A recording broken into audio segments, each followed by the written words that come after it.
Dear Patriots, before the news starts, please subscribe to our patriotic channel by clicking the subscribe button. Give us a thumbs up to this video. Don't forget to leave your opinion below in the comments section. Share the news on Facebook and Twitter so your friends see it. Thank you. Stephen Colbert publicly admits he desperately wants to be the most dishonest media. Obnoxious Late Night Talk show host Stephen Colbert admitted that he wanted to win an award for being dishonest. This is in response to a tweet made by President Trump.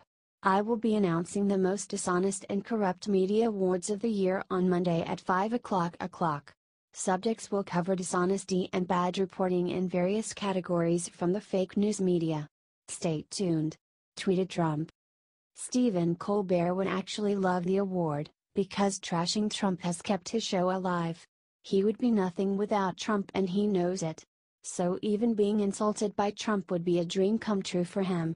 Colbert purchased a For Your Consideration in Times Square. "Nothing gives you more credibility than Donald Trump calling you a liar, and I of course don't want to get snubbed. I have placed a billboard in Times Square, and purchased a full-page ad on my Twitter feed with a For Your Consideration ad," said Colbert. At least he is admitting that he is a fake news station instead of pretending to be a comedian. He made jokes about the fake categories for the awards. Least Brietbarty, an Eric Trump Memorial Award for Disappointment, an outstanding achievement in parroting George Soros talking points. So excited for Monday's most dishonest and corrupt media awards of the year. See you on the red carpet, @AndersonCooper. #TheFakies, tweeted Colbert. He also tweeted tonight, "My desperate bid to get Trump's disapproval. #TheFakies."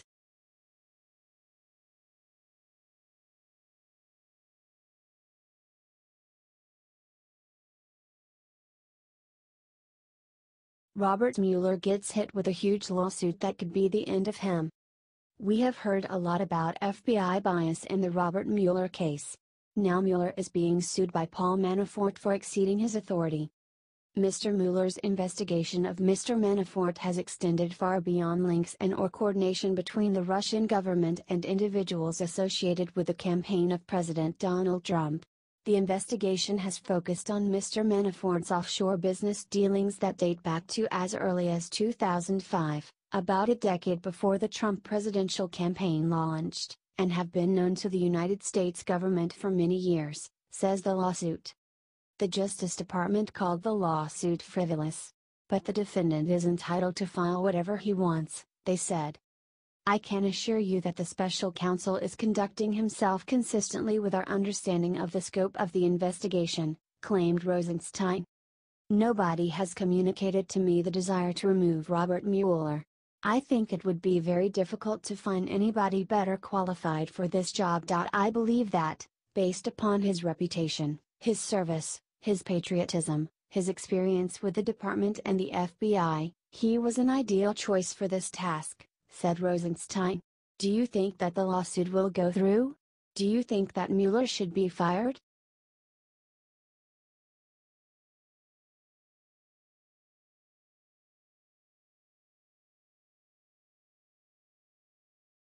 Midwestern city's new mayor just said our national anthem is an ode to slavery.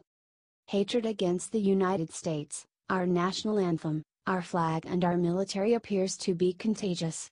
It was stoked by Democrat Barack Obama while he was still president with his open support of the radical, racist Black Lives Matter movement.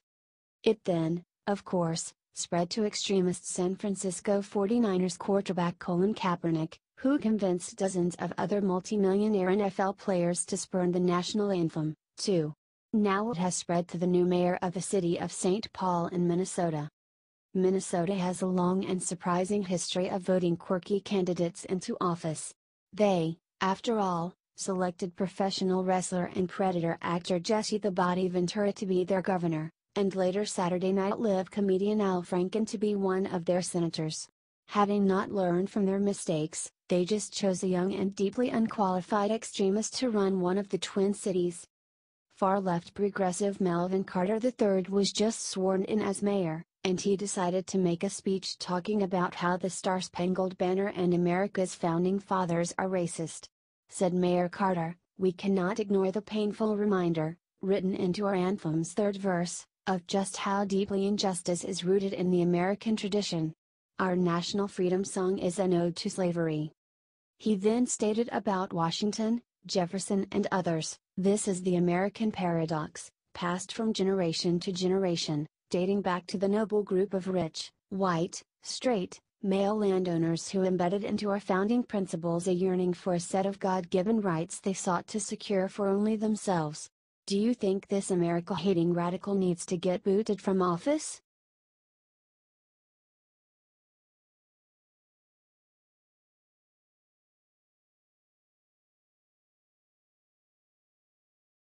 Sarah Sanders just completely silenced a Libby reporter who asked if Trump is mentally unfit.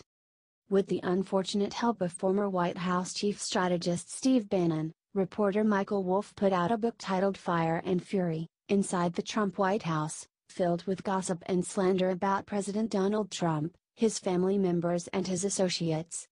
Wolff presented the many damning quotes and observations in the book as fact, although he has been having a difficult time backing up his libelous assertions about President Trump with evidence.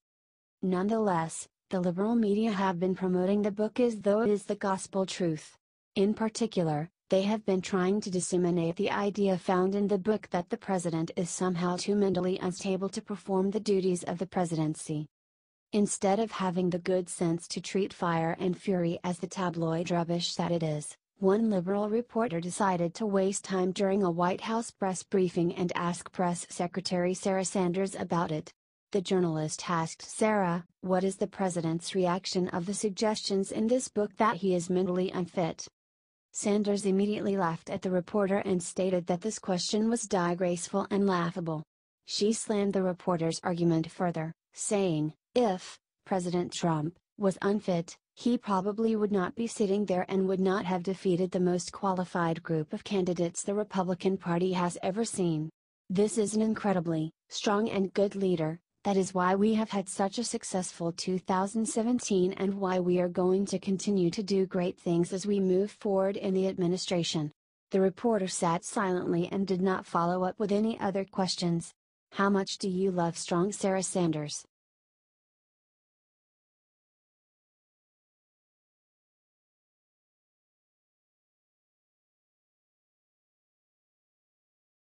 CNN has lived his fed Trump is dysfunctional and dishonest and disloyal and dirty and dumb. CNN, who often accuses Trump of resorting to immature name-calling, did it themselves. While commenting on the new book Fire and Fury, Inside the Trump White House, CNN commentator Paul Begala repeatedly called Trump dysfunctional and dishonest and disloyal and dirty and dumb like a little kid. Foreign leaders are watching this. Our adversaries around the world are looking at, "I want my president to succeed. The North Koreans are evil, the Iranians are evil, we do have enemies in this world. And this will embolden our adversaries, and it will frighten our allies," started Begala. "This has a huge effect on our lives, and it's not really about this person or that or this feud or that, it's about the president," he said. The reason the Trump White House looks dysfunctional and dishonest and disloyal and dirty and dumb is because the President of the United States is dysfunctional and dishonest and disloyal and dirty and dumb, and that's the conclusion that adversaries are going to take, and allies, and I think it does tremendous damage to the United States, he said. Are you sick of the mainstream media doing nothing but bash our president? Trump has done so much for our economy and they ignore it all.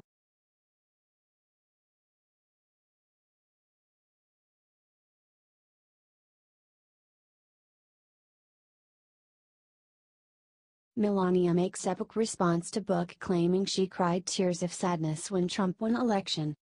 The book Fire and Fury, Inside the Trump White House, written by Michael Wolff, comes out on January 9. We've only seen a few excerpts, but we can already see that the book is filled with lies and slander. The book claims that Trump never actually wanted to win. Which makes you wonder why he would have ran in the first place. Shortly after 8 p.m. on election night, when the unexpected trend, Trump might actually win, seemed confirmed, Don Jr. told a friend that his father, or DJT, as he calls him, looked as if he had seen a ghost. Melania was in tears, and not of joy, states the book. Melania's communication director Stephanie Grisham wrote back against this claim. This book is clearly going to be sold in the bargain fiction section. Mrs. Trump supported her husband's decision to run for president and in fact, encouraged him to do so. She was confident he would win and was very happy when he did, she wrote. Sarah Sanders also attacked the book. This book is filled with false and misleading accounts from individuals who have no access or influence with the White House. Participating in a book that can only be described as trashy tabloid fiction exposes their sad, desperate attempts at relevancy, she said.